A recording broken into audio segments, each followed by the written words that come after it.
Hola, muy buenos días a todos. Sean bienvenidos. Quiero antes de empezar verificar que el audio esté bien. Si me lo pueden dejar saber por el chat.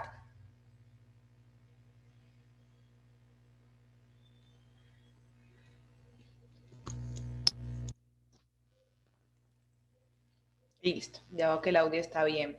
Muy buenos días a todos. Junto con nuestros saludos van nuestros agradecimientos por su inscripción y por su conexión puntual a la conferencia que tenemos programada hoy con nuestro miembro empresarial, Maye Cagua, sobre buenas prácticas recomendadas para el mejoramiento de la seguridad con amoníaco en instalaciones frigoríficas nuevas y existentes.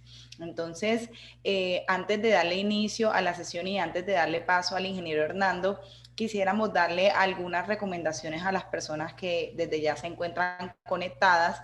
Y la primera es que las intervenciones, es decir, los aportes o las preguntas que tengan para el ingeniero Hernando, las vamos a estar leyendo y compartiendo con él hacia el final de la sesión. Esto es para no estarle interrumpiendo y que él pueda pues desarrollar la conferencia en el tiempo que tenemos planteado para este espacio. Mi nombre es Melisa Sarmiento, yo soy la coordinadora operativa de la Regional Norte para Caire y soy la persona que la va a estar acompañando durante el desarrollo de esta conferencia.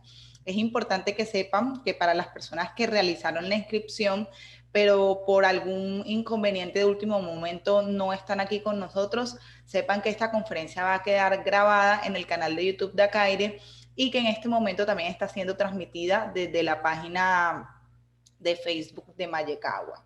Entonces, antes de darle paso al ingeniero Hernando, quiero compartirles una invitación. Realmente los estamos invitando a registrarse en este momento a una feria que se viene realizando desde años anteriores con Acaire y es una feria relacionada con todo el tema de aire acondicionado, ventilación, refrigeración comercial e industrial.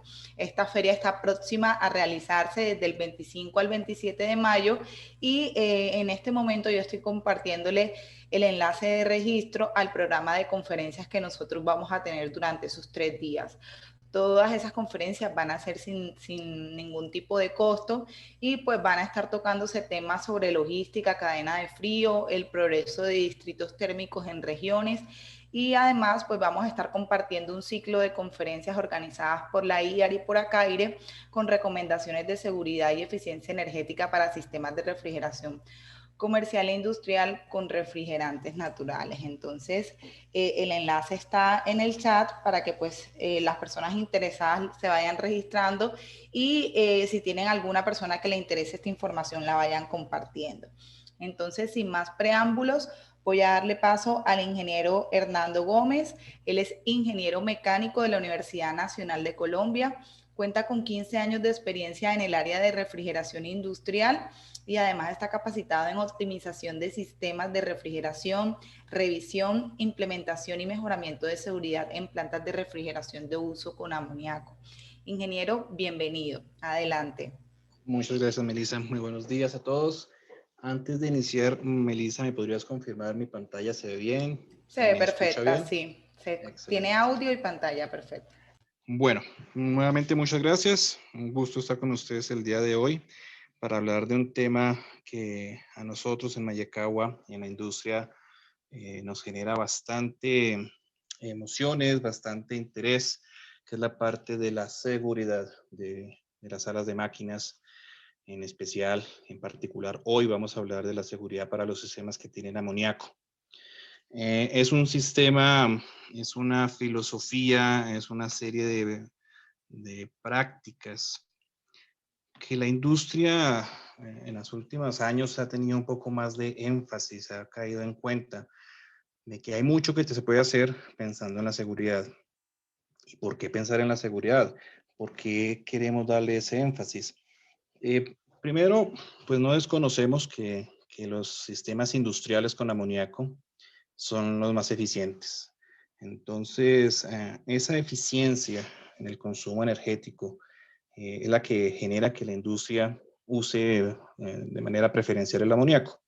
Entonces, debemos estar listos para poder atender las situaciones que nos puedan surgir con esto. Hemos venido desarrollando la industria durante las décadas anteriores siguiendo una serie de pautas, una serie de lineamientos y es un momento de hacer un alto, es un momento de estar evaluando cómo hemos venido nosotros haciendo la industria y qué podemos hacer pensando en la seguridad y pensando en proteger a quién, proteger a nuestros colaboradores en todas nuestras plantas, a nuestros operadores que están en contacto con el sistema, poder proteger a las demás personas que están trabajando cerca de las salas de máquinas, para poder proteger lo que estamos nosotros fabricando, nuestro producto, que es lo que nos da los ingresos. Poder proteger también, muy importante, a la comunidad, a los vecinos cuando tenemos vecinos, cuidarnos de que no los afectemos por nuestros procesos y que eso no vaya a generar en nuestros procesos industriales una pérdida de reputación, una pérdida de buen nombre. Hay que cuidar mucho eso. Entonces, con todo eso en mente, desde Mayacagua, pues estamos adelantando hace un tiempo una serie de charlas enfocadas en el tema de la seguridad.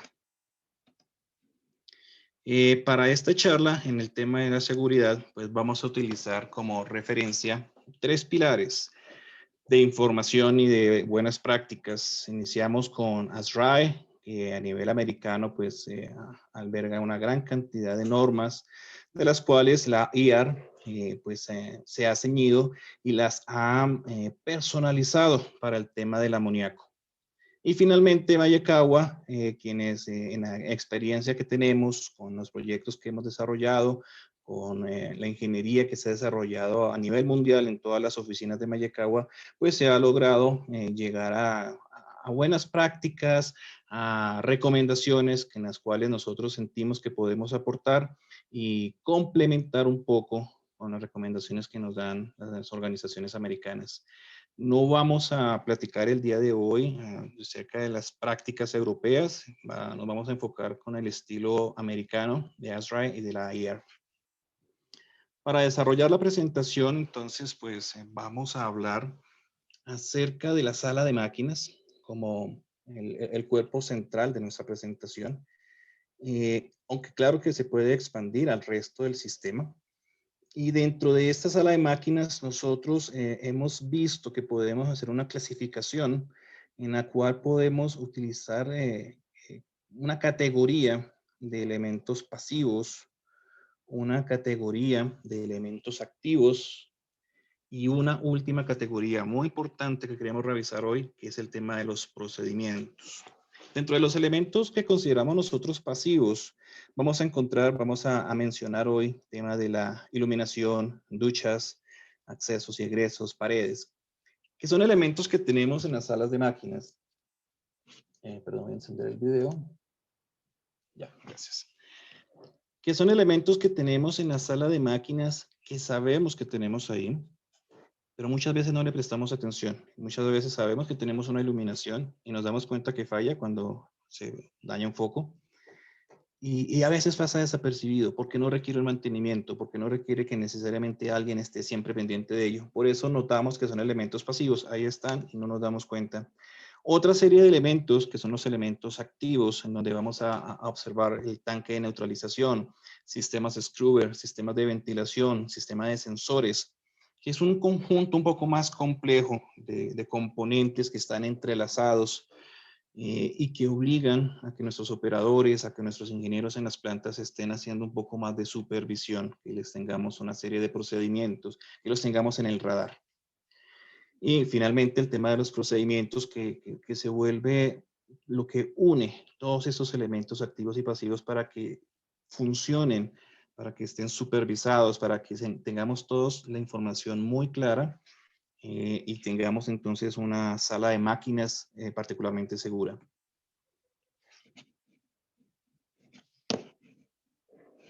Ok. Hablemos entonces de los elementos pasivos. Vamos a hablar, iniciamos con la iluminación. Ok. Entonces, en esta presentación yo quiero mostrarles 3 fotografías. Esta fotografía de la izquierda, una instalación, una sala de máquinas, en donde Si observamos, la iluminación se encuentra por encima de la sección de tubos, de los racks de tuberías, de los racks de bandejas eléctricas. La consecuencia de este diseño es que se ven muchas sombras.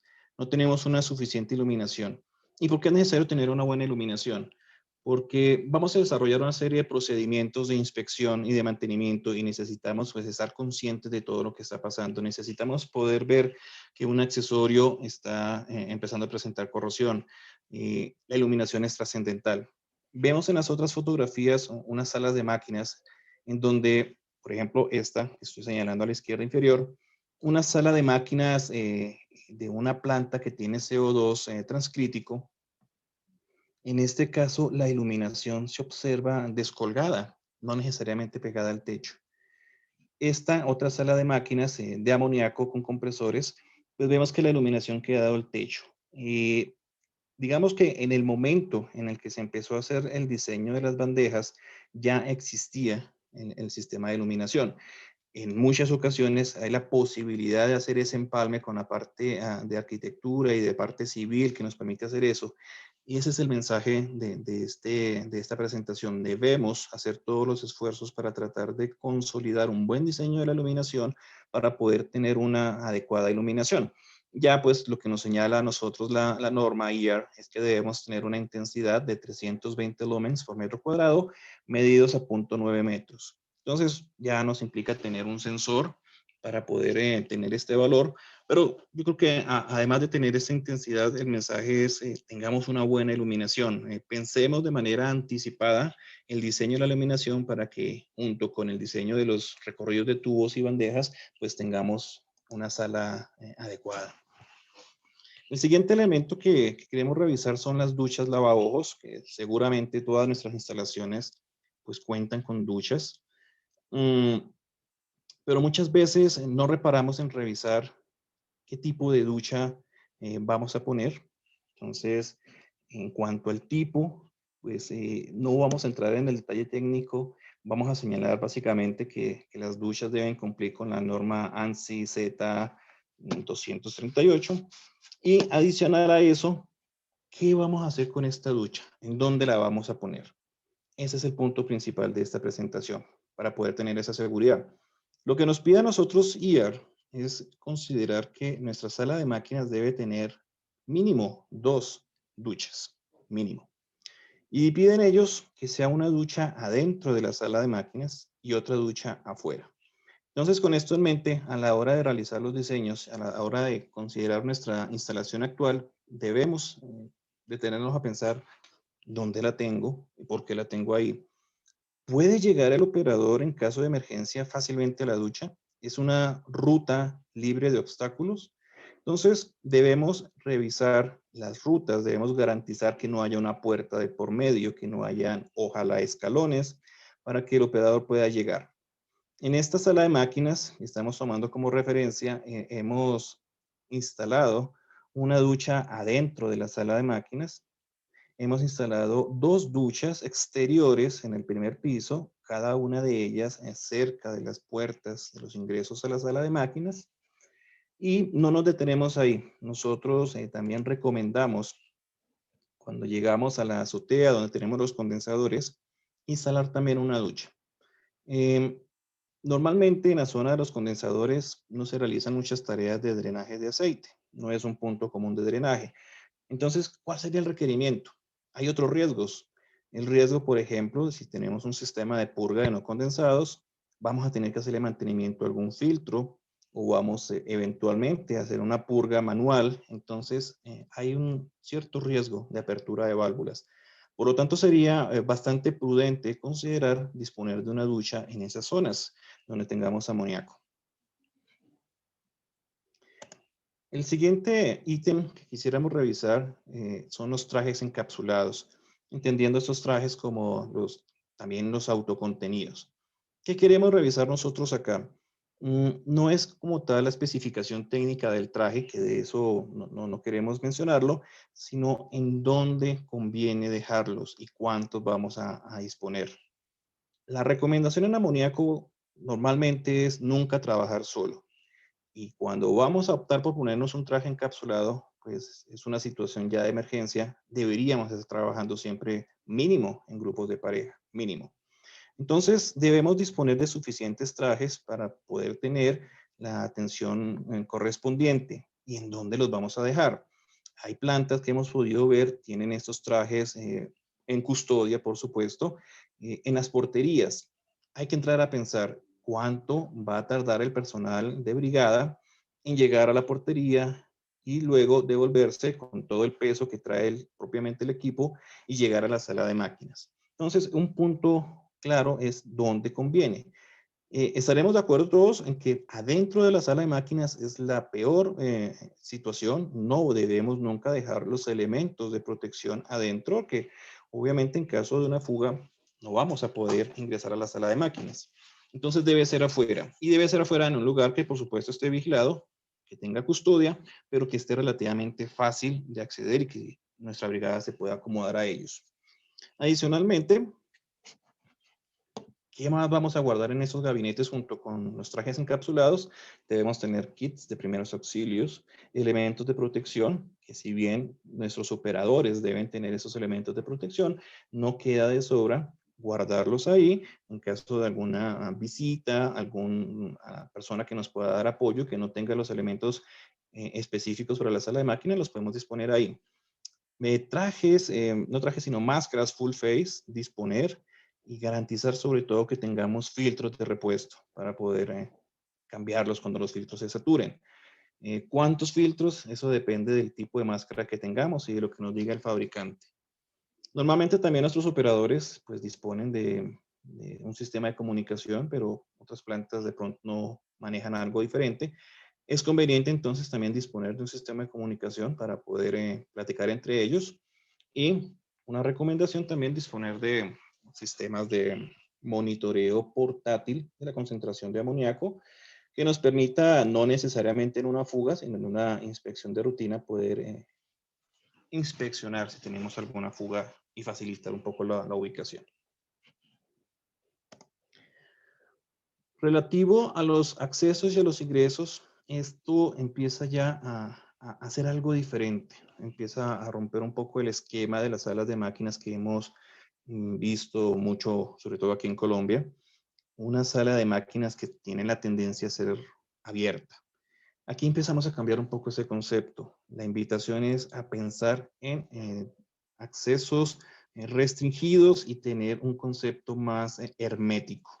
Entonces, para poder acceder a nuestra sala de máquinas, sí es recomendado que haya un control de acceso. Control de acceso que puede ser a través de una llave o que puede ser a través de una llave electrónica o con huella, lo que más convenga dependiendo de la planta. Lo que sí debemos verificar es que la salida de la sala de máquinas no tenga restricciones. La salida de la sala de máquinas debe ser fácil. Veamos acá un sistema de autocerrado. La intención también es que la puerta o las puertas de la sala de máquinas pues tengan este sistema, de manera que la puerta mantenga cerrada. En climas cálidos normalmente se busca pues que las salas sean abiertas para que haya un flujo de aire y se lleve todo el calor que aportan los motores. Es un cambio de concepto. Tenemos que empezar a pensar en tener la sala más cerrada. Adicional a eso, en todos los accesos y ingresos debemos tener la responsabilidad de informarle al que vaya a ingresar de los riesgos, de qué se va a encontrar adentro de la sala de máquinas.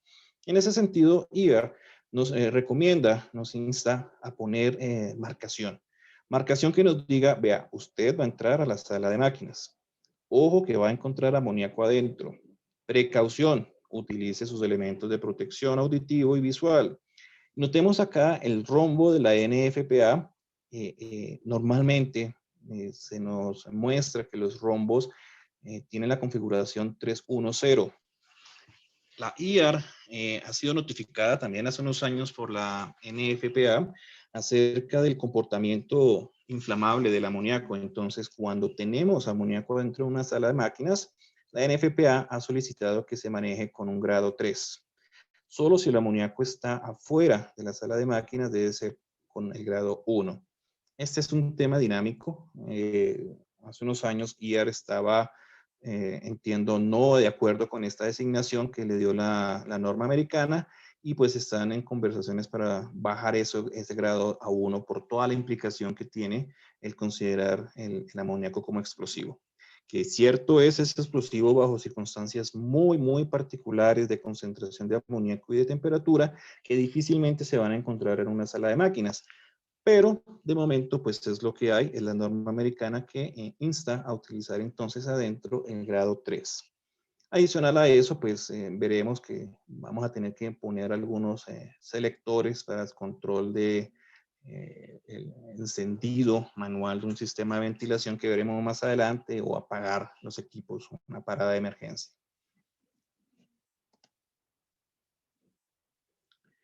Veamos aquí también en la puerta, sería muy buena idea, algo recomendado, como en este caso, una puerta con una pequeña ventana que nos permita ver qué está pasando adentro de la sala. Sería bien recibido para no tener que ingresar en caso de una emergencia y poder saber qué está sucediendo. Notemos acá, Mayekawa en este caso, gusta instalar unos sensores de varios colores para poder con ellos notificar las concentraciones de la fuga y poder darle una mejor indicación al operador de qué se va a encontrar adentro de la sala de máquinas. La norma, veremos más adelante en la sección de sensores, nos pide que pongamos una baliza, una sirena sonora y una indicación también visual. Nosotros recomendamos pues que tenga con 3 colores. Y mencionábamos previamente, pues que la puerta desde adentro debe poderse abrir sin ninguna restricción. Entonces, el uso de estos sistemas, estos hardware de barras antipánico nos facilita que por el propio peso de la persona la puerta abra. Entonces, debemos analizar, debemos pensar, nuestra sala de máquinas hoy, ¿podemos instalar esto en caso de que no lo tenga?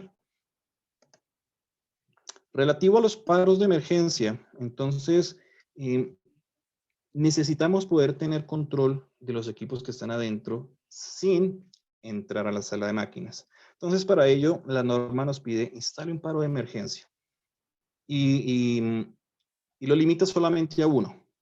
Nosotros, en Mayekawa también, preferimos manejar tantos paros de emergencia como tengamos puertas o ingresos a la sala de máquinas.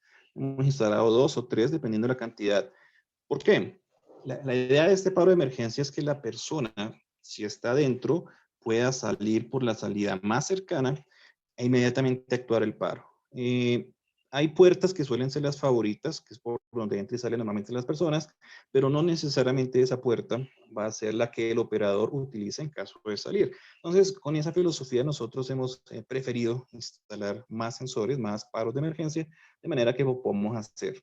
¿Y qué vamos a hacer con ese paro de emergencia? Pues vamos a apagar los equipos que están adentro, básicamente compresores, bombas de amoníaco y algunas válvulas que pueden funcionar como las válvulas King, unas válvulas que pueden suministrar amoníaco a otros sitios de la sala de máquinas o a otros sitios de la instalación. Entonces, con esto, lo que hacemos es cerrar las válvulas para evitar que siga saliendo amoníaco hacia los otros sistemas.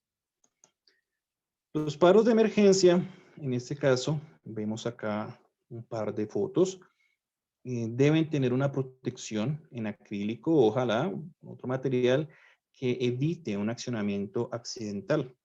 Entonces, aquí hemos instalado nosotros un acrílico, el operador bastará con que levante la tapa y actúe el botón rojo de paro de emergencia. Adicionalmente, dependiendo de la configuración del botón del paro de emergencia, en este caso, el de la foto, tiene unos agujeros donde nosotros podemos instalar un candado.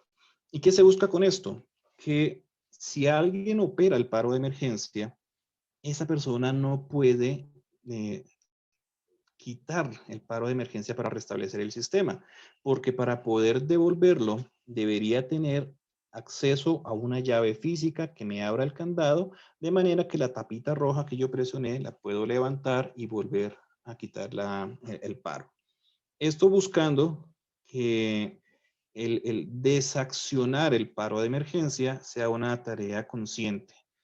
En caso que haya sido por equivocación, pues habrá que asumir la responsabilidad O si realmente hubo una fuga, tendrá que buscar al encargado y el encargado tendrá que entrar a la sala de máquinas e inspeccionar que realmente todo está en orden y ahí sí levantar el paro de emergencia.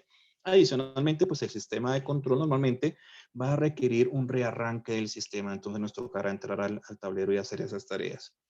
Este tema del candado es solo una sugerencia, la norma no solicita nada de eso, pero hemos visto que podría ser una buena idea.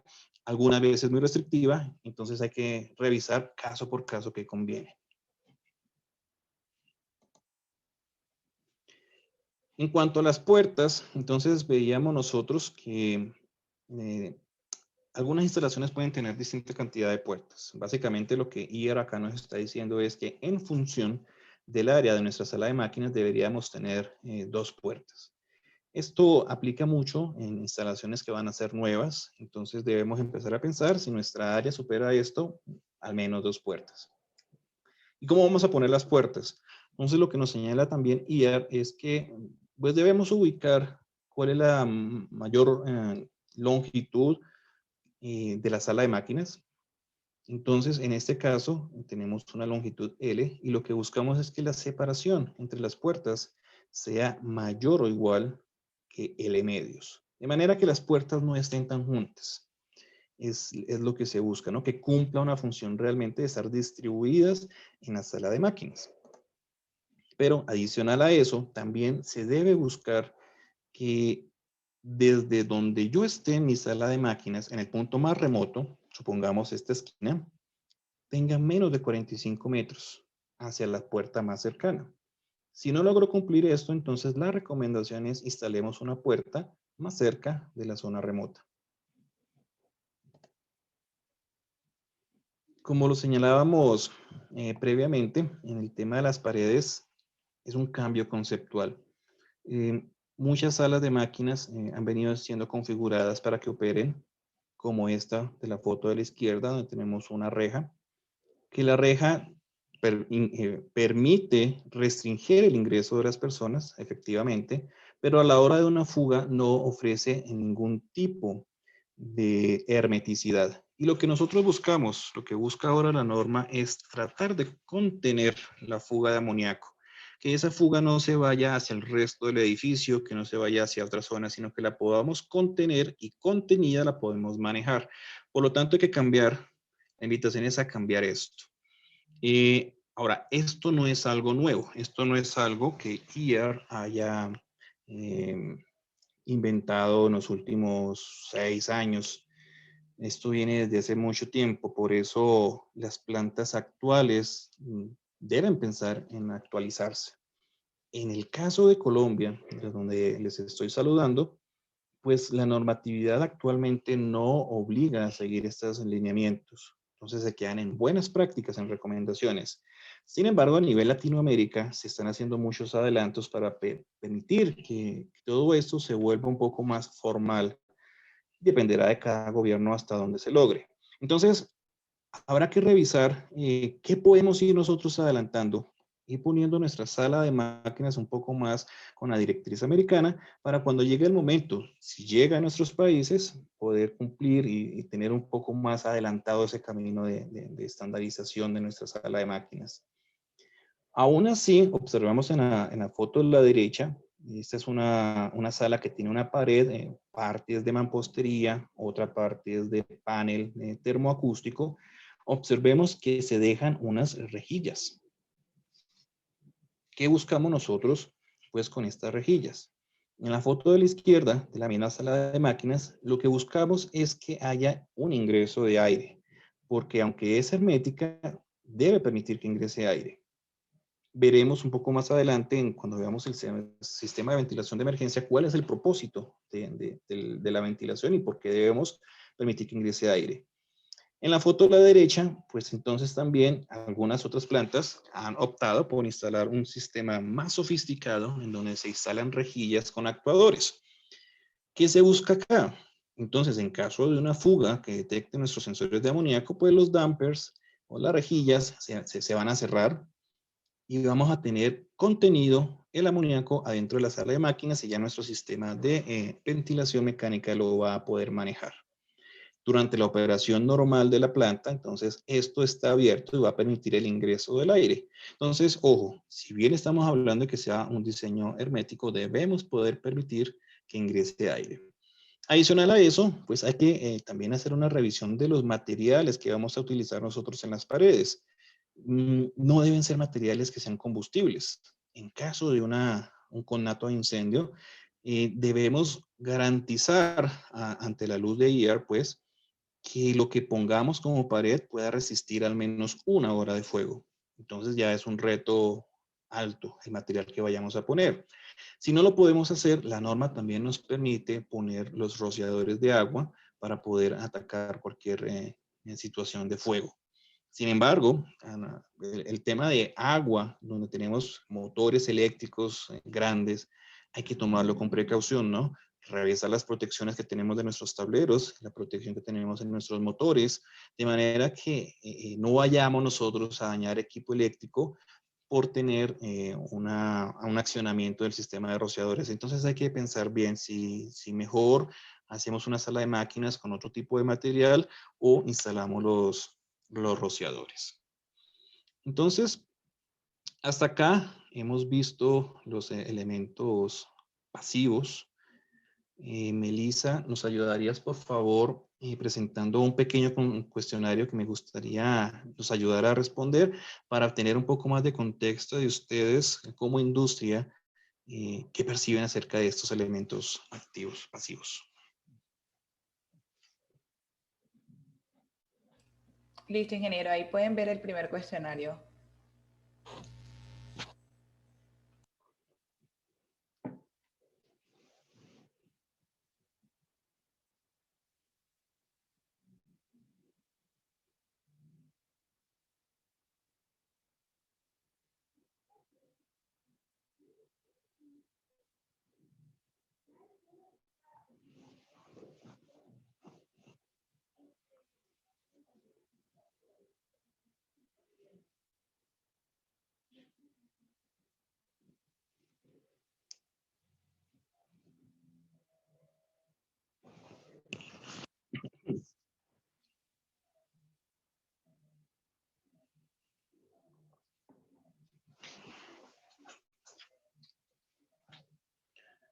Bueno, entonces, Melissa, ¿se pueden ver los resultados ahora? Sí, ya voy a finalizar la votación con los votos que hay.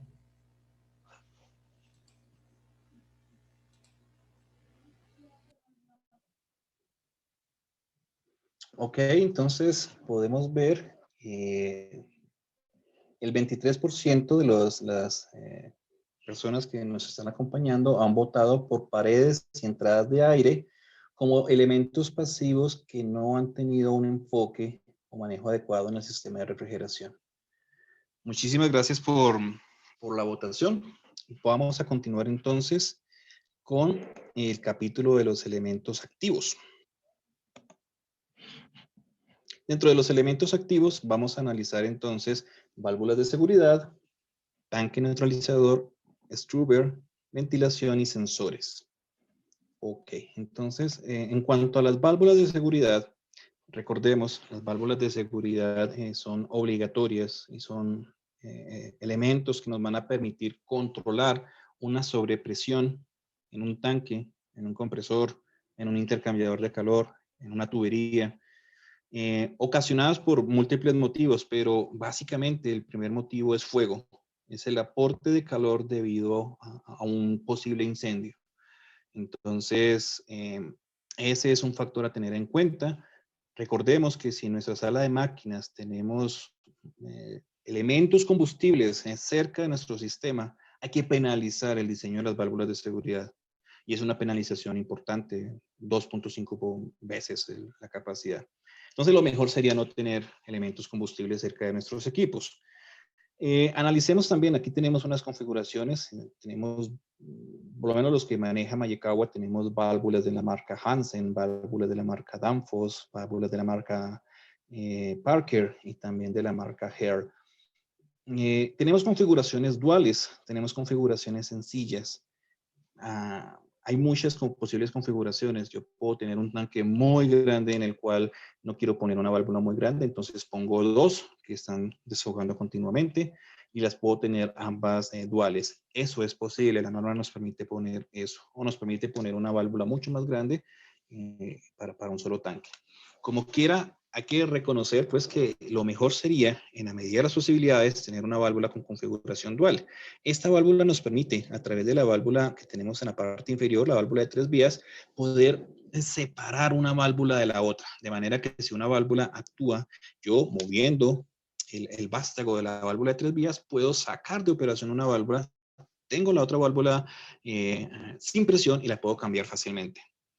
Cuando tengo una configuración sencilla, pues yo ya debo revisar que mi tanque o mi compresor o el equipo que yo estoy protegiendo, pues tenga la facilidad de ser puesto en vacío para poder realizar el cambio. Entonces, relativo a estas válvulas de seguridad, IAR ha venido evolucionando en todas las recomendaciones, ha hecho bastantes cambios. Iniciamos con unos boletines que funcionaban hasta hace unos años, boletín 109, donde nos decía la válvula de seguridad debe ser reemplazada o inspeccionada, limpiada y probada al menos cada 5 años. Entonces sale una discusión permanente que tenemos en la industria de la refrigeración, es cambiar la válvula de seguridad con el costo que eso implica. IAR cambió, empezó a agrupar los boletines. Ahora tenemos la norma americana ANSI IAR 6 en su versión 2019, en donde nos dice lo mismo. Ya no es un boletín, ahora es una norma. Nos está diciendo todas las válvulas de alivio que hacen descarga a la atmósfera deben volver a ser certificadas o reemplazadas cada 5 años. Entonces, normalmente los fabricantes de las válvulas nos van a decir, tienes que cambiar la válvula de seguridad. Estrictamente hablando, la norma nos dice la puede volver a certificar. El problema es ese. ¿Quién certifica las válvulas? Normalmente en la industria encontramos compañías que certifican válvulas, pero son válvulas de seguridad para aire, o vapor, en donde si hay alguna pequeña fuga, no es manejable, no pasa nada. Con amoníaco no es tan manejable. Entonces, la recomendación nuestra es, si usted la puede certificar y tiene una compañía que lo hace con tranquilidad, la norma lo ampara. Si no, prefiera entonces y cambiarla. Acá vemos en esta fotografía algo a tener en cuenta, varios aspectos. Primero, una válvula de seguridad sencilla en donde tenemos una válvula de corte. Esto no está bien hacerlo. La norma permite algunas excepciones. Dice, bueno, usted lo puede hacer, pero debe desarrollar todo un procedimiento administrativo en donde garantice que esta válvula siempre está abierta, como en la industria petrolera. Entonces, ¿cómo vamos a garantizar nosotros que esta válvula está abierta? Es difícil. En ese sentido, lo mejor sería instalar una válvula de 3 vías como lo vimos previamente. Segundo, esta válvula de seguridad no está desfogando a un punto elevado. Entonces, podemos decir que aproximadamente está descargando a 1,60 m, 1,70 m de altura, la altura de una persona. Si esto llegase a desfogar teniendo un operador enfrente, es una situación mortal. Entonces, todas las válvulas deberían estar conectadas de manera que se desfogue a un punto seguro. Entonces, el punto del desfogue es bien importante. Vemos en esta fotografía una planta en donde el punto de desfogue se ha dejado lo más alto posible.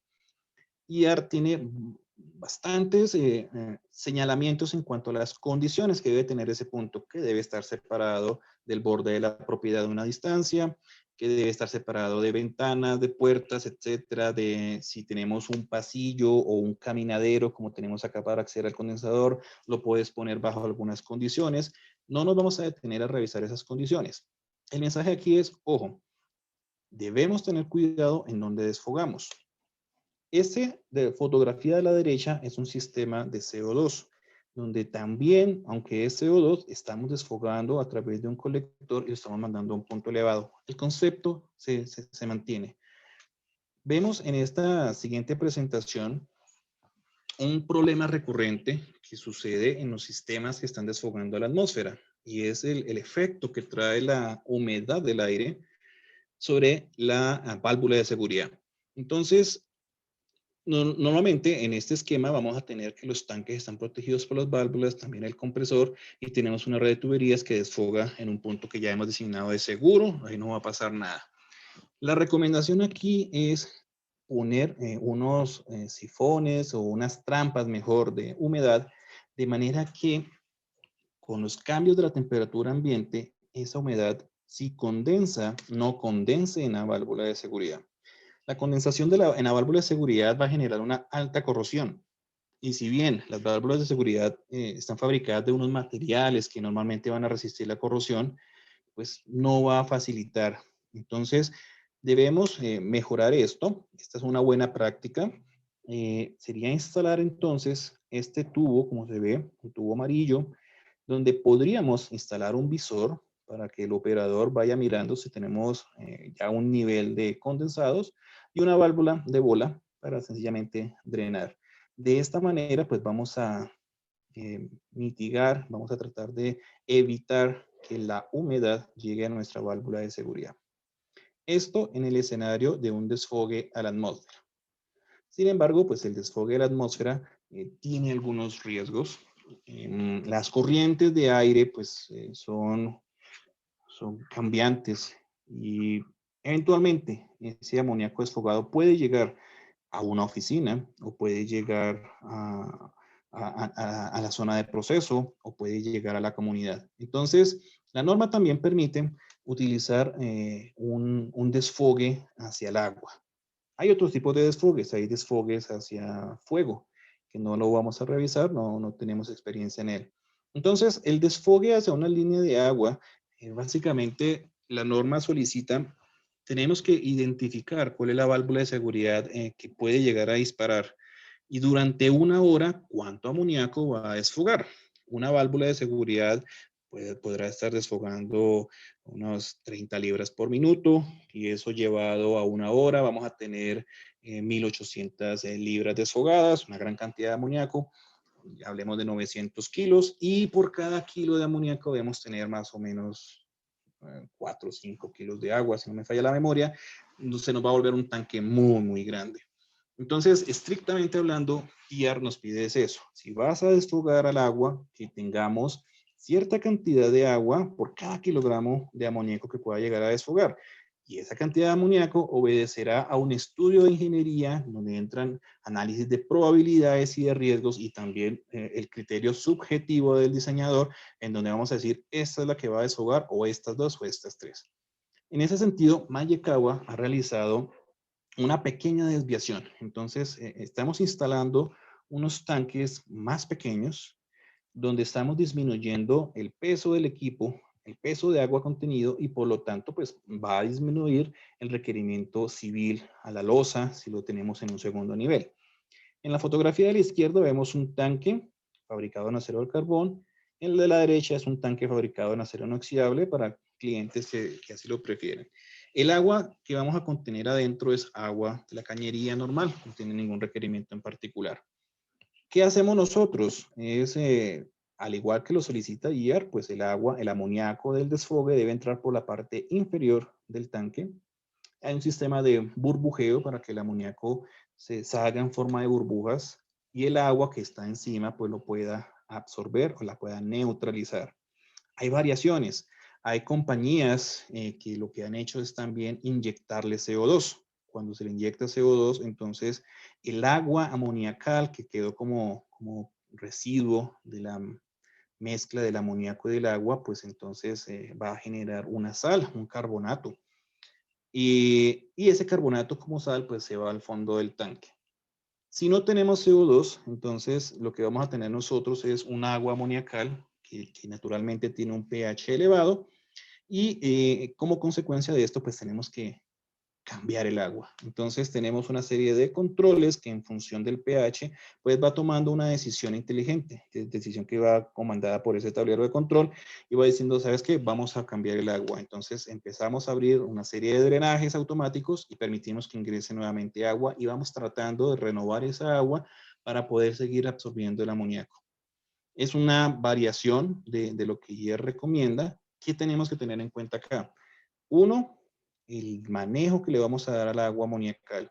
Es un agua que no se puede arrojar a la cañería normal, debe tener un manejo y si lo mandamos a la planta de tratamiento de agua residual, entonces debemos también anticipadamente hablar con el propietario de la planta y explicarle qué vamos a recibir, cuál podría ser la cantidad de agua para que ellos analicen si eso no va a dañar la planta o los microorganismos que tienen en la planta. Y eventualmente pues tendremos otras oportunidades como instalar unos tanques de paso donde vamos a ir a acumular esta agua y luego de manera dosificada vamos enviando a la planta de tratamiento. Aquí vemos algunas instalaciones que hemos encontrado en instalaciones de clientes en donde han tratado también de utilizar el mismo concepto, unos recipientes que tienen agua y pues la válvula de seguridad desfoga.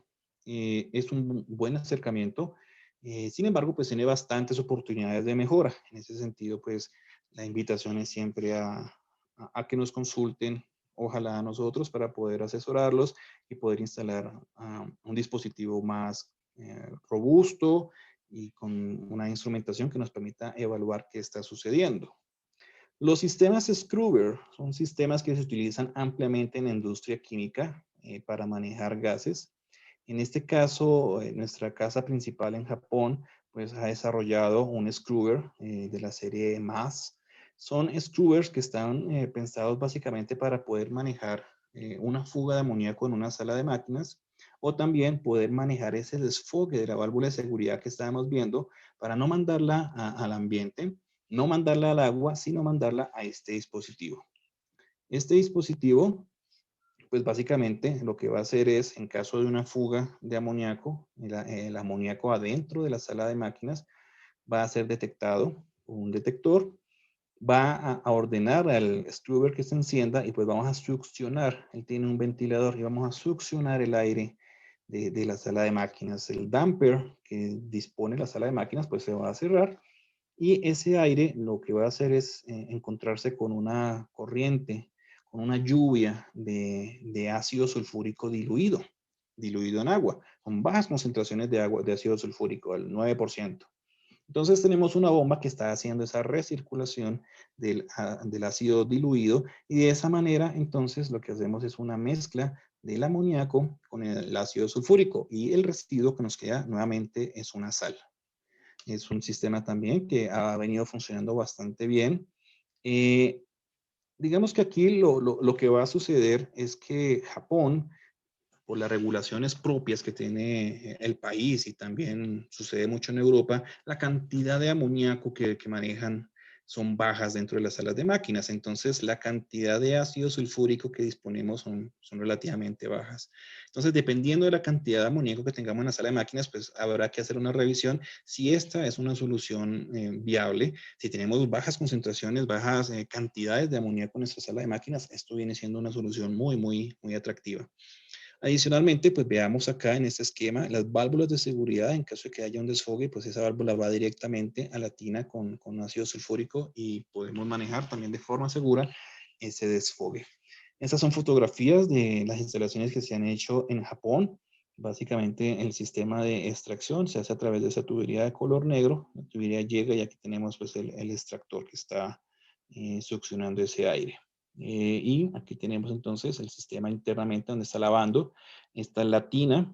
No se alcanza a ver en esa fotografía la bomba, pero hay una bomba que está succionando y está recirculando el agua con ácido sulfúrico diluido. Aquí para información, pues rápidamente, varios modelos de los cuales disponemos para poder manejar ese sistema de Scrubber. Manejado siempre con soluciones de ácido sulfúrico y distintos volúmenes de almacenamiento. Entonces, pues para mayor información, ya de manera interna podemos ir revisando y hacer una propuesta más personalizada. Como lo habíamos señalado anteriormente, muy importante el sistema de ventilación. Estamos cambiando la forma de hacer una sala de máquinas, ya no es abierta, entonces debemos poder ventilar la sala de máquinas y ventilarla por tres motivos principales. Un primer motivo, pensando en el operador que va a estar adentro, necesitamos darle un confort, cambios de aire para que el aire tenga la calidad adecuada. Entonces, este sistema de ventilación está pensando en poder cambiar ese aire. Otra función que él cumple es lograr una temperatura de 40 grados centígrados adentro de la sala de máquinas. Y eso es una condición que está pensada es en la electrónica de los tableros y de los controladores que tengamos, que no supere los 40 para que no se afecte. Entonces, no se trata de que este sistema va a climatizar la sala de máquinas, no se trata de climatización, se trata de mantener una temperatura por debajo de los 40 grados. Y finalmente, la tercera función que tiene este dispositivo es la de una ventilación de emergencia para poder sacar rápidamente todo ese amoníaco que ha quedado en la sala de máquinas en caso de una fuga. Entonces, IAR lo que nos dice es, ponga un sistema de extracción, haga el cálculo del caudal dependiendo de distintas configuraciones y desfóguelo de manera vertical, de manera que tengamos una velocidad mínima aquí en la descarga, que es una velocidad alta, para que el aire con amoníaco salga lo más alto posible y ya la atmósfera lo maneje. Eso es lo que nos está pidiendo a nosotros IAR. Tenemos configuraciones donde tenemos ventiladores con sistema de transmisión de potencia por fuera, entonces tenemos un sistema por bandas, o tenemos ventiladores que hemos usado más compactos, donde el motor está adentro del ducto. Entonces, en el primer escenario, en este de la izquierda, el motor debe estar diseñado pues para que en caso de amoníaco no tenga ningún problema. Y en el de la derecha, el motor ya no tiene tantos requerimientos. En ambos casos, el sistema de ventilación, las aspas, debe cumplir con una serie de recomendaciones de la SMACNA, de manera que no generemos chispa. Recordemos que bajo circunstancias muy específicas de temperatura y de concentración, si tenemos un punto de ignición, vamos a poder tener alguna explosión. Entonces, para evitar y alejarnos de esa situación, las aspas deben ser a prueba de chispas. Para poder activar ese sistema, entonces, mencionábamos inicialmente un control de temperatura. Nosotros instalamos un sistema de supervisión con PLC, un sensor de temperatura. Estamos monitoreando constantemente la temperatura y dependiendo de la temperatura, pues el PID nos va a controlar la velocidad de ese variador. Adicionalmente, él también va a responder a la presencia de amoníaco que nos diga por acá nuestro sensor de amoníaco. Y finalmente, en caso de una emergencia, para que el operador, sin necesidad de ingresar a la sala de máquinas, pueda encender el sistema, entonces en la entrada, cerca al paro de emergencia, y aquí es sí muy importante la entrada principal, entonces el operador puede, a través de este selector, solamente encender el sistema de ventilación. Eso quiere decir que yo no puedo apagar el sistema de ventilación desde acá. El sistema de ventilación no se debería apagar. Solamente lo que puedo hacer acá es ponerlo a su máxima capacidad para poder atender esa situación de emergencia. Ahora, todos los sistemas de seguridad normalmente deben estar con algún tipo de redundancia. Aquí lo que se busca es, si yo tengo una sala de máquinas muy grande, yo puedo pensar en poner no uno, sino poner dos ventiladores. De manera que un ventilador esté funcionando recurrentemente para el control de temperatura, porque voy a tener un menor requerimiento de movimiento de aire, y en caso de una emergencia puedo tener entonces un segundo que lo voy a apoyar. Eso no lo permite la norma. Adicional a eso, normalmente nosotros tenemos un tablero que está alimentando todos nuestros equipos en sala de máquinas, compresores, bombas, condensador. Entonces aquí lo que se busca es que la alimentación, tanto de los sensores como todo el sistema de emergencia, sea independiente. Entonces debemos tener un tablero. ¿Qué se busca acá? Si de pronto yo presiono el paro de emergencia pretendiendo apagar los compresores, que no vaya yo a apagar los ventiladores. En esta fotografía vemos distintas instalaciones que hemos podido realizar, en donde hemos en algunas instalado unos ductos en el interior de la sala de máquinas, y esos ductos van a lo largo de la sala buscando ir succionando ese aire que está ingresando por las rejillas que vimos al comienzo de la presentación. Entonces la rejilla se pone en una posición baja y se busca es que sea forzada el aire a subir y atravesar lo más que pueda la sala de máquinas para poder arrastrar todas esas trazas de amoníaco que nos van a quedar después de algún mantenimiento.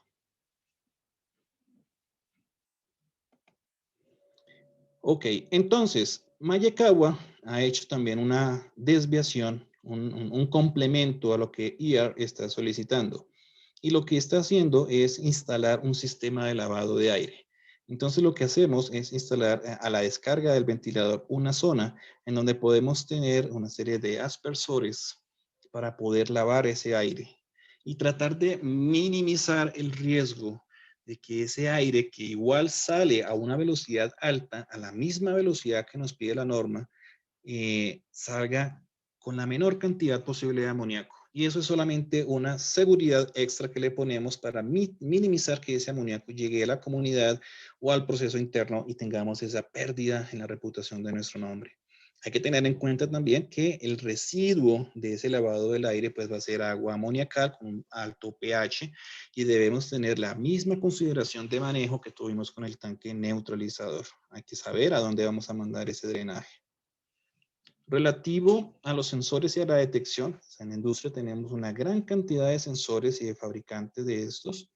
Básicamente tenemos sensores que se instalan en campo y otros sensores que tienen el sensor remoto pensado para instalación de pronto en ducto o en posiciones donde sea difícil llegar al mantenimiento.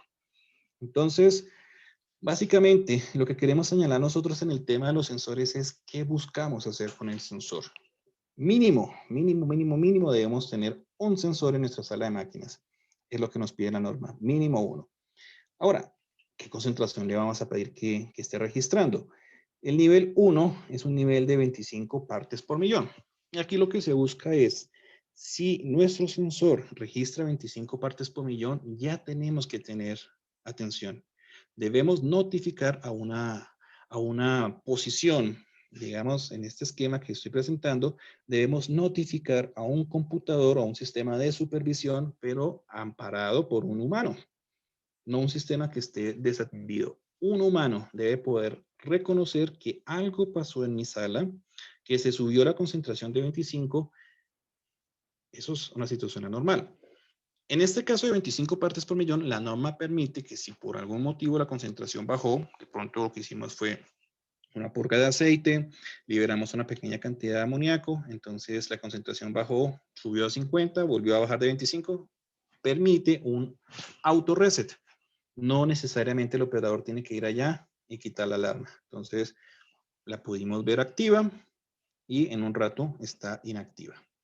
Entonces Mayekawa lo que ha hecho es instalar unas balizas, unas alarmas visuales donde utilizamos varios colores y hemos optado por poner un color amarillo como un semáforo rojo, amarillo, verde.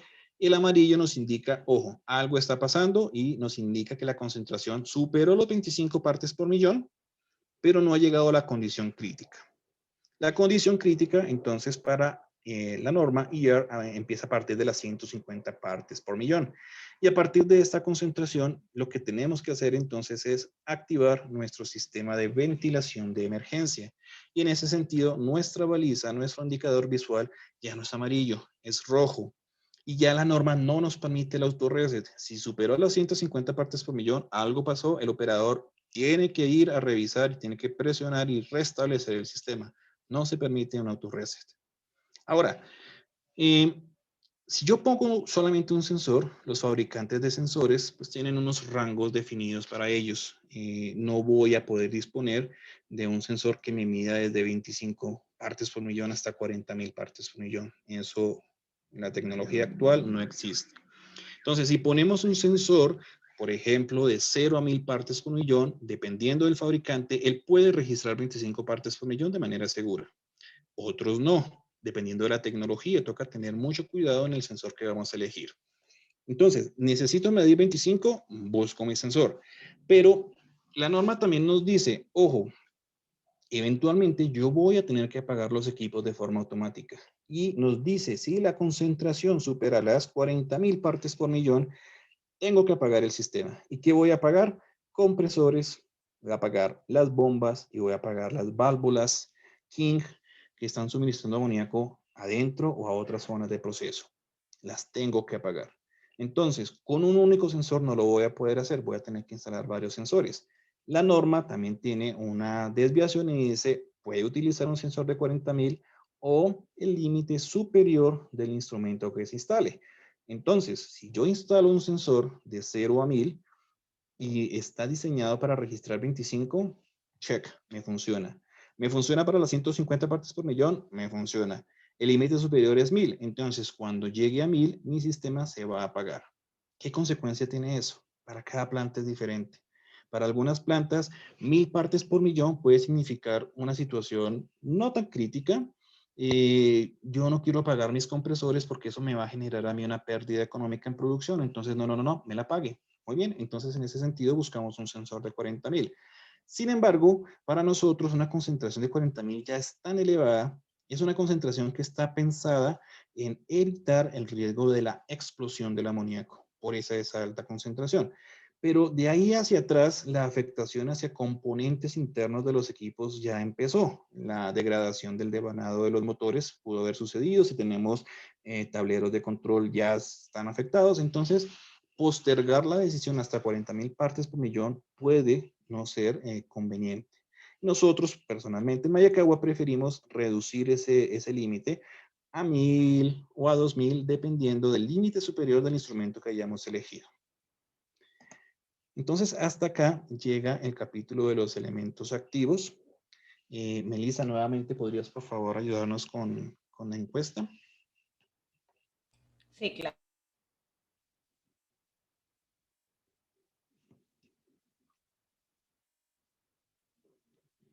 Entonces, relativo a los elementos activos que hemos visto, ¿cuál considera prioritario instalar en su sistema de refrigeración en los próximos 2 años?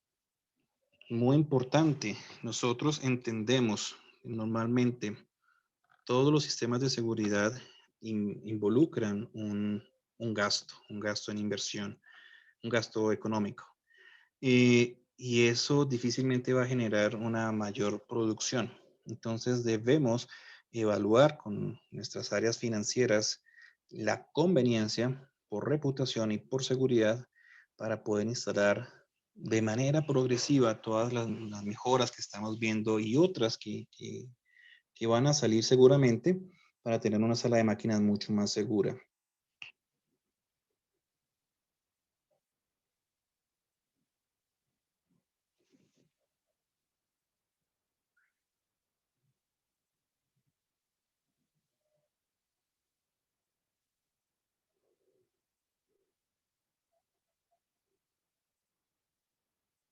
Listo, ingeniero. Voy a finalizar la votación para compartir los Gracias. resultados. Ok, entonces el resultado nos muestra que el 32% de las personas que han votado opinan que el sistema de sensores de amoníaco y de alarmas sería lo que tendría prioridad como inversión en los próximos 2 años. Muchísimas gracias a todos nuevamente por la participación. Muy bien. Para finalizar nuestro tercer componente, nuestro tercer pilar que queremos revisar acá, vamos a hablar de los procedimientos. Muy importante revisar el tema de los procedimientos. Es necesario que las personas tengan el conocimiento suficiente, adecuado y que estén entrenados. Que los procedimientos sean elementos vivos en el sentido de un procedimiento no se puede poner y ser forzado a que se haga cuando el personal que lo realiza no tiene las herramientas o en su experiencia, en su día a día, pues observa que no tiene posibilidad de realizarlo o que es un procedimiento inútil. Entonces, es un documento vivo porque tiene que estarse constantemente revisando. Vamos a revisar, no en detalle, a nivel conceptual, procedimientos que deberíamos nosotros tener en nuestras instalaciones. Procedimientos de operación, procedimiento de pruebas, procedimientos para la inspección y procedimientos para el mantenimiento. 4 capítulos. Dentro de los procedimientos operativos, tenemos un gran desarrollo que ha realizado la IAR a través de su norma IAR 7 para el desarrollo de procedimientos operativos. ¿Cuál es el propósito de la IAR 7? Es, excúsenme, leo, lograr definir los requerimientos mínimos para desarrollar procedimientos, de manera que los procedimientos sean fáciles de entender y de aplicar, que sean seguros, efectivos y confiables.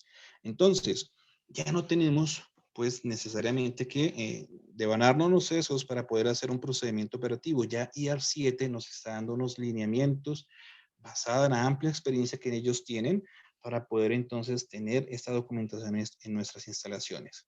¿Y cuál es el objetivo? El objetivo central, seguridad. Pensar en seguridad.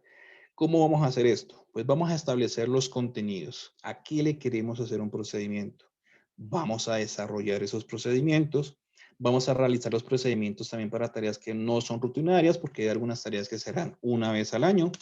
Entonces no las debemos pasar desapercibido y vamos a mantener los procedimientos operativos. Eso significa que los vamos a revisar, los vamos a socializar, los vamos a mejorar porque son elementos vivos que tenemos que estar actualizando.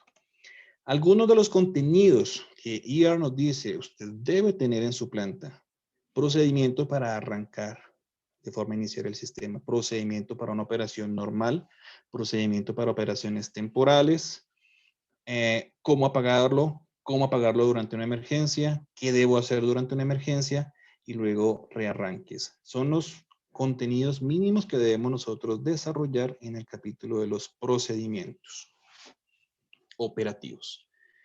Vemos ahora el tema de los procedimientos de inspección. Y los procedimientos de inspección, pues tenemos bastantes.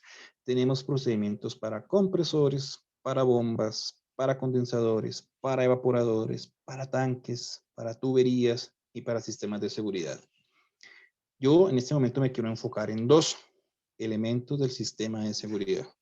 Dentro de los elementos del sistema de seguridad, pues vamos a tener que realizar procedimientos para los ventiladores, sistema de ventilación de emergencia, los interruptores de apagado, los detectores, los sistemas que están controlados por computador y las duchas y lavaojos. Entonces, ¿qué vamos a hacer durante todos esos procedimientos?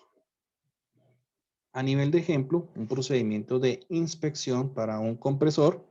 Esto también obviamente debe estar acompañado de las recomendaciones del fabricante. Si es un compresor Mycom, si es Vilter, lo que sea, entonces debemos complementar esto con lo que nos diga el fabricante. Como mínimo, lo que normalmente tienen nuestras bitácoras de registro diario, horas, presiones, temperaturas. ¿Qué vemos nosotros de raro? Por ejemplo, verificar la protección del sistema de transmisión, verificar los cimientos. ¿Cómo le decimos nosotros al operador de la planta? Oye, por favor, verifícame que los cimientos están bien. Por favor, verifícame que los pernos y montajes se encuentran bien. Eso es algo que de pronto él no sabe. Por eso debemos realizar un procedimiento para que él pueda fácilmente realizar una inspección y hacer un juicio y decir, sí, estamos bien o no, no estamos bien y tenemos que tomar una acción correctiva. Entonces, esto solamente para el tema de un compresor. Para el sistema de seguridad, ¿qué nos está pidiendo la norma? Esto nos está pidiendo verificar, por ejemplo, la función automática del sistema de ventilación, verificar, por ejemplo, que no hayan ruidos, que no hayan vibraciones, si tenemos un sistema de transmisión por correa que esté adecuadamente tensionado. Entonces, a través de esto, pues vamos a empezar a hacer unas revisiones, en este caso semestral, de cómo está funcionando el sistema. Esto es lo que nos señala la norma. Nuevamente, hay que hacerlo propio, según los fabricantes, con las frecuencias que diga el fabricante, porque el fabricante te puede decir perfectamente, no, no, no, tú tienes que revisar la tensión de las correas de manera trimestral, entonces esto pues ya no aplica semestral. Dentro del componente de las tuberías, es un capítulo bastante importante, da para una presentación exclusiva. Lo vamos a abordar rápidamente, buscando que durante las inspecciones que nosotros hacemos recurrentemente a las tuberías, pues vamos a encontrar tuberías que son aisladas, tuberías que no están aisladas, tuberías que están a temperatura alta, una línea de líquido, vamos a tener tuberías que están a baja presión, a baja temperatura. Tenemos una gran configuración. Todas ellas tienen riesgos diferentes. Entonces, una de las prácticas recomendadas obedece a este resumen de qué hacer para evaluar qué tan crítica es mi tubería. El nivel de riesgo más alto, en este caso el más importante, viene siendo el número 1, de ahí el color por semáforos. ¿Y qué tipo de tubería tiene esto? Las tuberías que son aisladas, que son tuberías que se instalaron sin pintura y sin recubrimiento. Entonces, normalmente en Mayecagua, en las instalaciones mecánicas que hace, toda tubería que va a ir aislada debe tener una pintura anticorrosiva. Pero resulta que no es mandatorio. Hay una instalación que puede no tener pintura. Sencillamente llegó el tubo de fábrica y lo aislamos, sin más. Este vendría siendo nuestro caso, un tubo que no tuvo pintura y no tuvo recubrimiento. Hemos tenido también proyectos de muy alta especificación en donde tenemos, aparte de la pintura, recubrimientos a través de geles que están minimizando el efecto de corrosión que genera la atmósfera y sobre todo que va a generar en el tiempo para las tuberías que están aisladas y que han tenido daños. Ustedes serán conscientes en sus plantas que las tuberías aisladas se dañan muy fácilmente por abuso mecánico, porque hicimos una interconexión, porque no pudimos tener el tiempo durante el arranque para poder aislar adecuadamente el tubo. Tenemos que entrar a producir, entonces el tubo se quedó así. Entonces es una realidad de las plantas. Cuando nosotros hacemos inspecciones, en este caso tenemos un par de fotos, vamos a encontrar, por ejemplo, que normalmente los trenes de válvulas no se aíslan. Y no se aíslan porque no se debe aislar, sino porque se puede no aislar. Hay fabricantes que venden unos moldes para poder aislar las válvulas de manera que tengamos un control. Adicional a eso, pues no ayudamos a la instalación cerciorándonos que tengamos unos buenos sellos en donde termina el aislamiento y empieza el tubo. Entonces, si nos devolvemos a la tabla, la tubería que tiene mayor cantidad de riesgo vendría siendo, por ejemplo, una línea de líquido en la cual su temperatura de operación esté por debajo del punto de rocío, que cambia con la ciudad y con la hora del día, y está sobre cero. Entonces, podríamos pensar de pronto una tubería como esta, en donde vamos a tener de pronto un descongelamiento en un evaporador, muchas horas al día, ella no está operando, no estamos por ahí sacando ningún líquido, entonces a temperatura ambiente, y en otros momentos empezó a recircular líquido del producto de la descongelación. Entonces vemos acá cómo se ha perdido la tubería, la pintura en la tubería, no está aislado, entonces es una tubería que está un rato seca, un rato húmeda, seco, húmedo, la condición ideal para generar la corrosión y son puntos muy críticos que tenemos que revisar. Entonces, a través de una revisión y a través de un criterio que nos dan las prácticas, pues podemos entonces poner distintos niveles para poder poner distinto grado de atención a las distintas situaciones que nos vamos a encontrar. Y si nos encontramos durante la inspección visual, a través de los procedimientos de inspección que estamos realizando para las tuberías, aunque nos encontramos con una tubería como esta, en donde tenemos ya una gran cantidad de corrosión, ¿qué hacer? ¿La salimos corriendo? ¿Paramos la planta para cambiar? No. Las buenas prácticas también nos van a señalar, tenemos semanas, tenemos días, tenemos meses para tomar qué acción.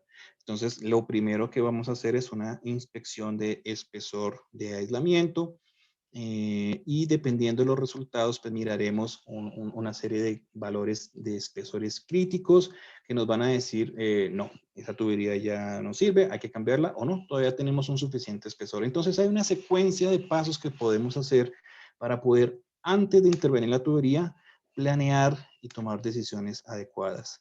Esto lo podemos hacer a través pues, de una evaluación en campo, inspecciones visuales e inspecciones de espesor de aislamiento. Y eso hace parte pues, de las tareas de inspección que proponemos.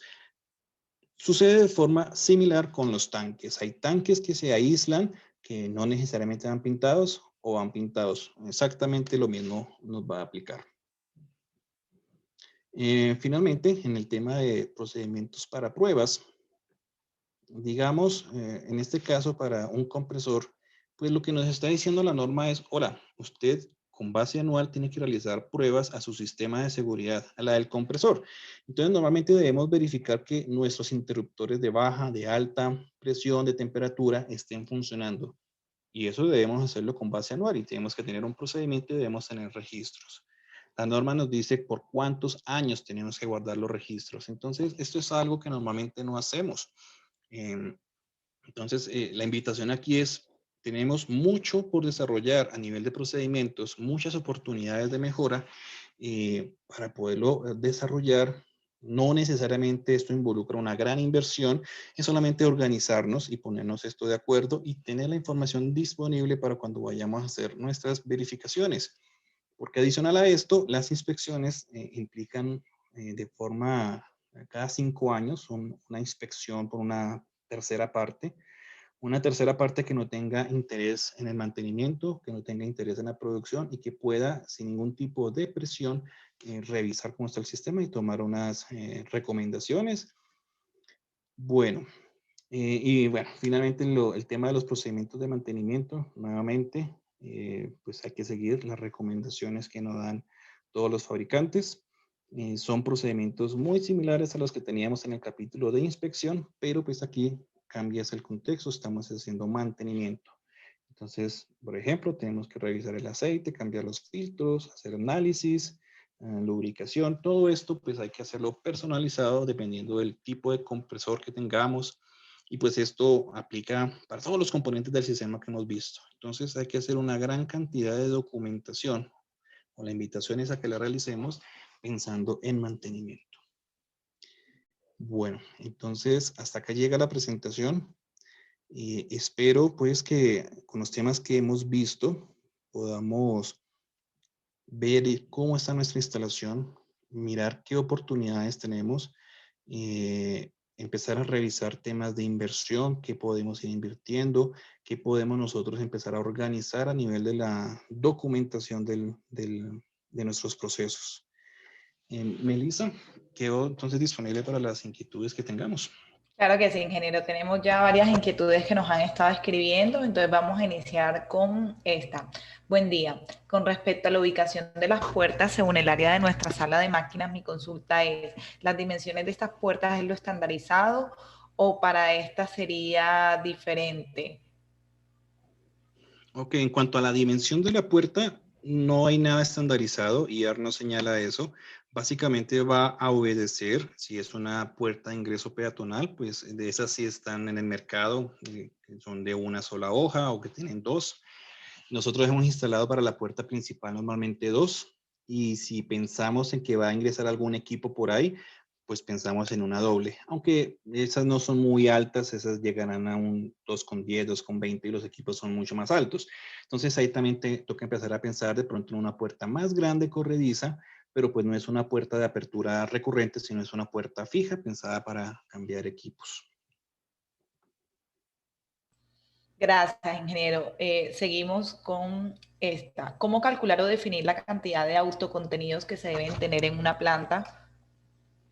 Ok, bueno, honestamente no sé responderle con propiedad. Yo pensaría que depende de muchos factores, de qué tan grande es nuestra planta, de cuánto personal tenemos en nuestras brigadas, ¿cierto? Cuánto personal con conocimiento, qué tan grande es nuestra sala de máquinas. Mínimo, pues deberíamos tener 2 personas que estén respondiendo, por ello deberíamos tener al menos 2 trajes, pero más allá de ello, lo desconozco, no sé también si las regulaciones nacionales en cada uno de los países pues cambia, entonces no podría aportar más. Gracias, ingeniero. Nos escriben esta situación. Si la instalación de amoníaco en la sala de máquinas tiene mitad del cuarto construida en muros de concreto y la otra mitad en malla eslabonada y se encuentra en un espacio abierto retirado de la planta, de todas maneras se debe reemplazar la malla eslabonada por muros. La primera respuesta sería que sí, sería la recomendación pensando en eso. Sin embargo, por ser una instalación existente, IAR tiene algunas desviaciones. Entonces, tendríamos que revisar específicamente qué dice IAR con una instalación que está remota. Entonces, eventualmente podríamos seguirla conservando. Sin embargo, la idea sería revisar qué tan conveniente es seguirla teniendo así. Obviamente, la instalación suya de pronto lleva muchos años funcionando y gracias a Dios ha venido funcionando bien y no hemos tenido con ningún riesgo, ¿cierto? Pero lo que hemos visto acá es que hay varias oportunidades. Entonces, estas oportunidades pueden traer muchas cosas positivas. Entonces, más allá de pensar si toca o no toca, podríamos pensar es qué tan conveniente es, qué plus le puedo yo dar a mis compañeros de trabajo, a mi zona, de manera que instalando esto vamos a tener una instalación más sencilla, independiente pues que la norma no lo obligue o que haya alguna excepción donde diga que pues no es necesario. En ese caso, podríamos ya de manera interna revisar y miraríamos en detalle lo que nos dice la norma para instalaciones existentes en esta configuración que usted nos señala. Gracias, ingeniero. Nos preguntan, si una válvula de seguridad ha permanecido almacenada, nunca se ha instalado, pero se cumplen los 5 años que dice que la norma que se deben reemplazar, ¿esta válvula puede ser utilizada o no? Ok, eso nos ha pasado con válvulas que han quedado obsoletas. Eh, Normalmente las válvulas de seguridad tienen unos tags que mencionan la fecha de la instalación por una cara y por la otra cara nos dice la fecha de cambio. Si la válvula ha estado mucho tiempo, primero puede tener corrosión. Si la válvula ha sido adecuadamente almacenada, entonces, y no tiene corrosión a la vista, lo que hemos hecho nosotros es hablar con el fabricante. Le hemos dicho, mira, esta válvula con este lote ha estado en almacén tantos años, queremos ponerla en instalación, por favor, denos luz verde y envíenos de nuevo el tag para poderla remarcar. En ese sentido, cuando yo la instale, pues voy a saber cuándo la tengo que cambiar. Fábrica revisará lotes y nos dirá si esa válvula puede funcionar. Entonces, es la manera como Mayecagua lo ha hecho, apoyándonos del fabricante, que es finalmente el que nos va a dar la garantía. Lo hemos hecho, lo que quiere decir que sí se puede hacer, pero pues ahí toca revisar las condiciones de almacenamiento de la válvula.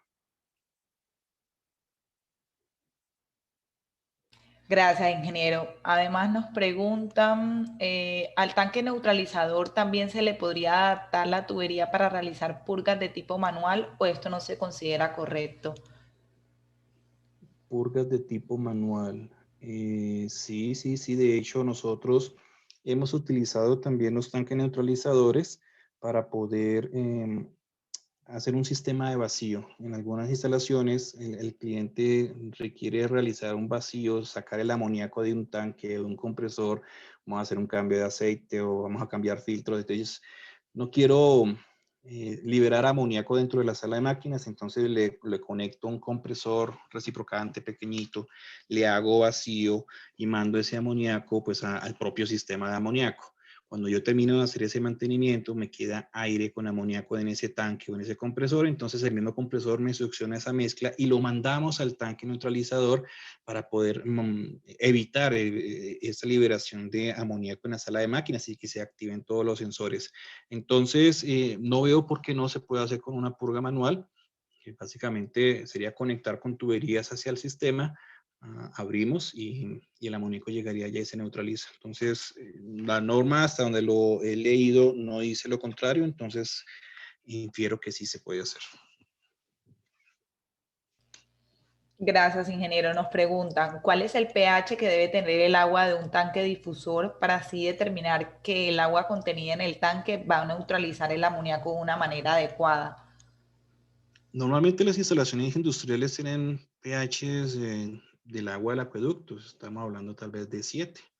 Entonces, lo que nosotros hemos visto con el agua que se queda estanca en el tanque, después de varios meses no sube su pH. Y si sube, lo vimos alguna vez, fue consecuencia tal vez de alguna reacción que tuvo con el interior del tanque por la corrosión y se subió algunos puntos. Pero en términos generales no va a subir de 8. Entonces, pues depende de la calidad del agua de la planta. Realmente la consecuencia de ingresar el amoníaco es que se va a subir el pH. Entonces, no sé exactamente si el agua tuviese un pH, por decir, de 8, si pierde capacidad de absorción de amoníaco. No lo había pensado así. Entonces, nada, si es para un sistema de seguridad, es lo que tengamos disponible. En caso de que se pierda alguna capacidad de absorción porque viene con un pH un poco más alto, pues lo que va a suceder es que la frecuencia de drenaje del tanque pues se va a subir. pero eso no implicará que tengamos que hacerle un tratamiento al agua del tanque de absorción. No, no lo haríamos de esa forma. Tenemos otra pregunta. ¿Cómo se soluciona el problema de agua de lluvia entrando a la descarga vertical de la extracción de aire? Bueno, normalmente no lo hacemos en la descarga vertical. Lo hemos hecho en los tramos horizontales y lo que hemos hecho es instalar junto con las duchas unos sistemas de eliminadores de gota, pues estos dispositivos que vienen adentro de las torres de enfriamiento. Entonces lo utilizamos. Obviamente genera una restricción para el sistema de ventilación porque toca vencer esa restricción para que pueda manejar el caudal, y de ese sentido pues estamos atrapando la mayor cantidad de agua. Hay otros estudios que muestran pues en dónde poner cada uno de los difusores, de estos rociadores, que si ponerlos en un sentido en contra o a favor del aire, y lo que se logra hacer. Entonces, digamos que ahí pues ya nosotros hemos desarrollado una estrategia que nos ha venido funcionando bien, y con eso pues procuramos que la mayor cantidad de aire se lave. Y no todo, no es una eficiencia del 100%, estamos hablando tal vez de una eficiencia del 80%, que pues para nosotros es bastante alta en el sentido que se atrapa mucho. Y el atrapagotas también nunca es eficiente, siempre va a haber un arrastre de agua, entonces vamos a tener la corriente vertical con una pequeña cantidad de amoníaco y obviamente con gotas arrastradas del sistema de lavado que van a llegar al piso alrededor de la sala. Eso no, por ahora, con los equipos que hemos fabricado, pues no se ha podido resolver. Me imagino que se podría resolver poniendo una segunda estación de filtrado, pero pues habría que revisar el costo-beneficio de hacer un sistema más sofisticado en una solución que realmente es un plus a algo que está pidiendo ya la norma y que ya estamos cumpliendo con el caudal y la velocidad de salida. Gracias, ingeniero. Nos preguntan, ¿qué norma te habla sobre los rangos que deben tener los detectores de amoníaco en la sala de máquinas? Sí, todo esto es IR2.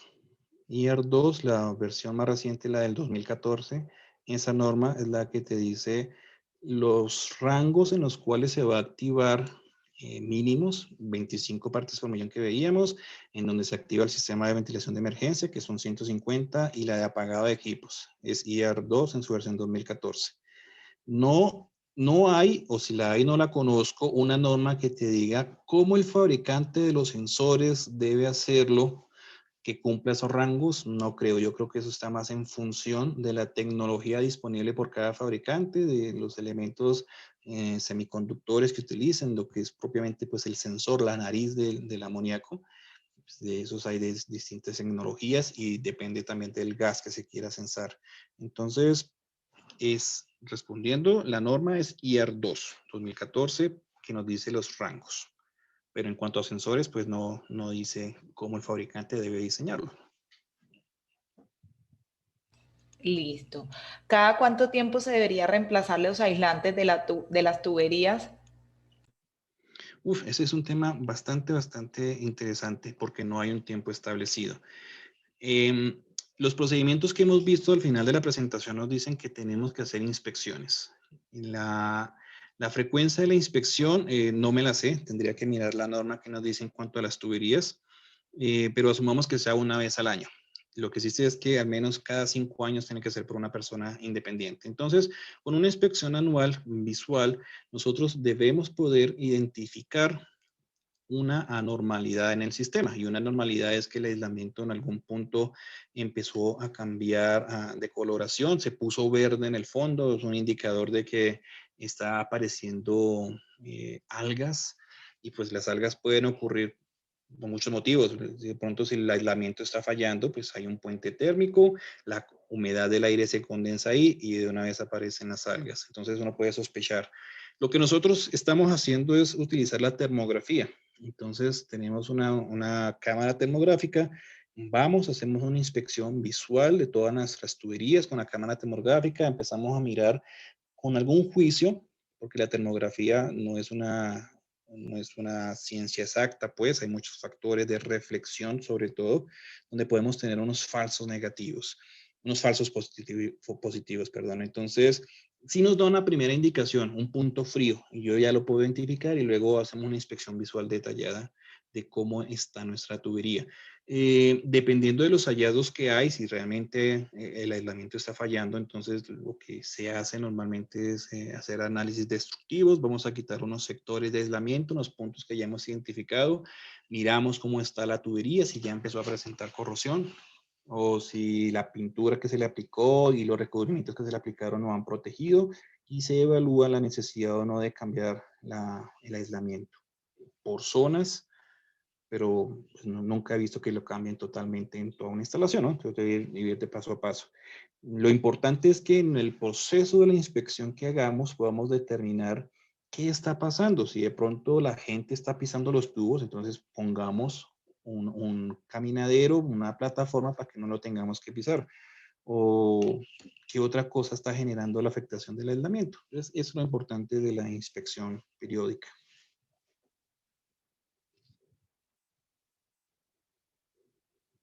Gracias, ingeniero.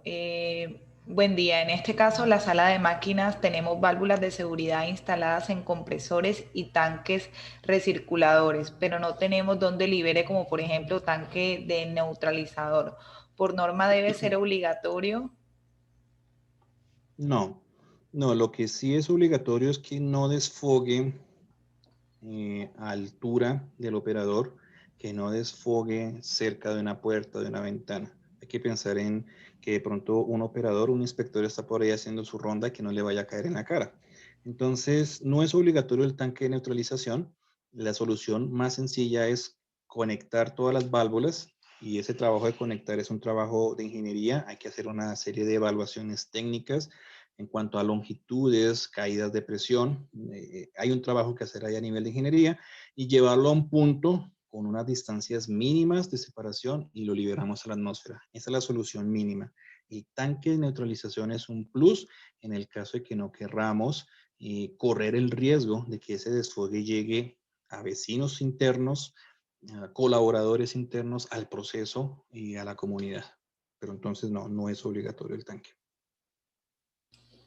Listo, ingeniero. Y terminaríamos con esta última pregunta. En una sala de máquinas, ¿usted considera que se deban tener unas rejillas abatibles instaladas en los muros a cierta distancia con el fin de que haya una buena ventilación en el área? A priori diría que no. Yo diría que el tema de las rejillas sí trae beneficios, pero me parece a mí que es una inversión extra que no siempre se justifica. Hay que analizar muchas cosas. Si es una sala de máquinas que está adentro de un edificio y está rodeado por calderas, por plantas, por compresores de aire, en donde nosotros sí necesitamos tener un gran control, entonces yo pensaría así, no vamos a correr el riesgo y ponemos rejillas.